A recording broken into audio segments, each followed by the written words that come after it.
Hello students, today I will discuss about the important topic BSc Nursing Pharmacy Entrance Examination আৰু Paramedical Entrance Examinationৰ কাৰণে exam syllabus কেনেকুৱা educational qualification কি লাগিব আৰু কেনেকৈ পঢ়িলে অধিক নম্বৰ কোনবিলাক কিতাপ পঢ়িলে আমি অধিক নম্বৰ লাভ কৰিব পাৰিম তাৰ বিষয়ে আজি এই ভিডিঅ'টোত আলোচনা কৰিম।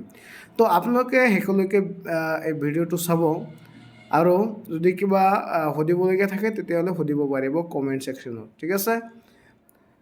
তো BSc নাৰ্ছিঙৰ পোনপ্ৰথমে ডিছকাশ্যন কৰিম যে BSc নাৰ্ছিং এণ্ট্ৰেঞ্চ এক্সামিনেশ্যনৰ কোৱালিফিকেশ্যন কি।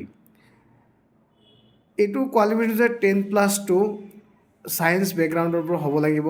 ফিজিক্স কেমিষ্ট্ৰি বায়'লজিত কোনো ধৰণৰ গ্ৰেছ মাৰ্ক থাকিব নালাগিব, অৰ্থাৎ 50+% হ'লে আৰামছে পঢ়িব পাৰিব ফিজিক্স কেমিষ্ট্ৰি বায়'লজিত, ঠিক আছে।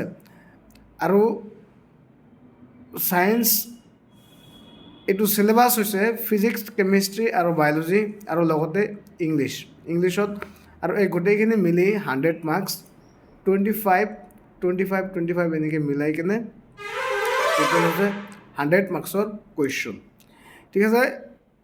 আৰু ইংলিছ ছেকশ্যনতো 25 মাৰ্কছ থাকে, মানে 25টা কুৱেশ্যন, টোটেল 100 কুৱেশ্যন হয়, অৰ্থাৎ 25×4 এইখিনি। তো যিসকলে ফাৰ্মাচী এণ্ট্ৰেঞ্চ এক্সামিনেশ্যন দিব, অৰ্থাৎ বি ফাৰ্মা ডি ফাৰ্মা দিব, তো ইয়াৰ কাৰণে 3টা মেডিকেল কলেজ আছে। Dibrugarh medical college, Assam medical college, Silchar medical college আৰু হৈছে আমাৰ গুৱাহাটী মেডিকেল কলেজ। তো এই 3টাত বি ফাৰ্মা আৰু ডি ফাৰ্মাৰ কাৰণে ছিট এভেইলেবল আছে। তো এই 3টা কলেজত ছিট এভেইলেবল আছে ডি ফাৰ্মা আৰু বি ফাৰ্মাৰ কাৰণে। আৰু ডি ফাৰ্মা আৰু বি ফাৰ্মাৰ কাৰণে syllabus same, physics chemistry biology আৰু ইংলিছ এইখিনি, ঠিক আছে। আৰু লগতে যিসকলে পেৰামেডিকেল এণ্ট্ৰেঞ্চ এক্সামত বহুতকেইটা কোৰ্চ ইনক্লুডেড হৈ আছে, various type of course like kidney dialysis, physiotherapy and BMLT DMLT গোটেইখিনি এইটো সোমাই আছে, ঠিক আছে। তো যিসকলে ভাবিছে না মই চিলেবাছ কিন্তু এটাই, গোটেইখিনিৰ কাৰণে চিলেবাছ এটাই, জাষ্ট খালি এক্সাম যোৱাবাৰ এক্সাম বেলেগ কৈছে আৰু এইবাৰো চাগে বেলেগ হ'ব। এইটো 20 তাৰিখৰ পৰা যিহেতু ফৰ্ম ফিল আপ ষ্টাৰ্ট হ'ব, তেতিয়া আমি গম পাই যাম, ঠিক আছে। তো আৰু আমি ছিট পাবলৈ হ'লে কি কৰিব লাগিব, সেইটো 1 নম্বৰতে ছিট পাবলৈ হ'লে NCERT বাৰ ৰিভিজন দিব লাগিব। NCERTৰ পৰা কুৱেশ্যন কৰিব লাগিব, ফিজিক্সৰ নিউমাৰিকেল সলভ কৰিব লাগিব, ফৰ্মুলা বেছ কুৱেশ্যন সলভ কৰিব লাগিব। তাৰপিছত থিয়ৰী টাইপ কুৱেশ্যনো বহুত আহে আৰু ক্লাছ 11ৰ পৰ্শ্যনৰ পৰা বেছিকৈ চাব লাগিব।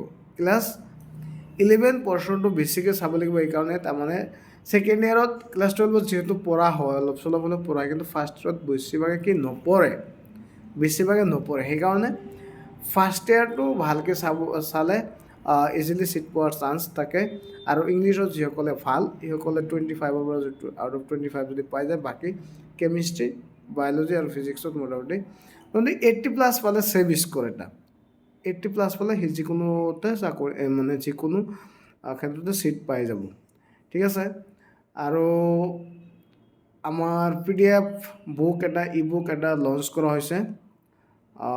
ইয়াত আমি আগৰ যিমান মেমৰি বেছ কুৱেশ্যন, PIQ, তাৰপিছত আগৰ বেলেগ ষ্টেটৰ যিখিনি কুৱেশ্যন, মানে চিলেবাছটো এটাই ন, কিতাপটো HS ছেকেণ্ড ইয়াৰ কিতাপ, ফাৰ্ষ্ট ইয়াৰ কিতাপ NCERT।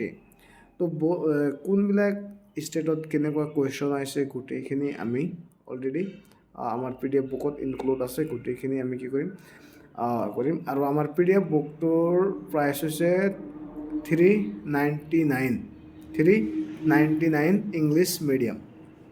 আৰু যিকেইজনে আমাৰ এই বুকটো ল'ব সিহঁতৰ কাৰণে আমাৰ মক টেষ্ট ফ্ৰীলি পাই যাব। আমাৰ মক টেষ্টখিনি 8-10টামান মক টেষ্ট আমি পৰীক্ষাৰ আগলৈকে আমাৰ মক টেষ্টখিনি ফ্ৰীলি পাই যাব। তো যিসকলে মোৰ চেনেলটো নতুন সিহঁতে মোৰ চেনেলটো ছাবস্ক্ৰাইব কৰি দিব আৰু যদি কিবা সুধিবলগীয়া থাকে তেতিয়াহ'লে আমাৰ কমেণ্ট ছেকশ্যনত কমেণ্ট কৰি সুধিব আৰু আমাৰ হোৱাটছআপ চেনেলত জইন হৈ যাব তাতে ডেইলি বেচিছ আমি কুৱেশ্যন প্ৰেক্টিছ দি থাকোঁ আৰু আমাৰ ইউটিউবতো পল টাইপত কুৱেশ্যন দিয়া থাকে আৰু যিসকলে অফলাইন ল'ব খুজি আছে কোচিং আমি অফলাইনতো ল'ব পাৰে এইটো হৈছে আমাৰ অফলাইন চেণ্টাৰ নগাঁও ৰূপৈ ঠিক আছে তো আজিৰ কাৰণে এইখিনিয়ে থেংক ইউ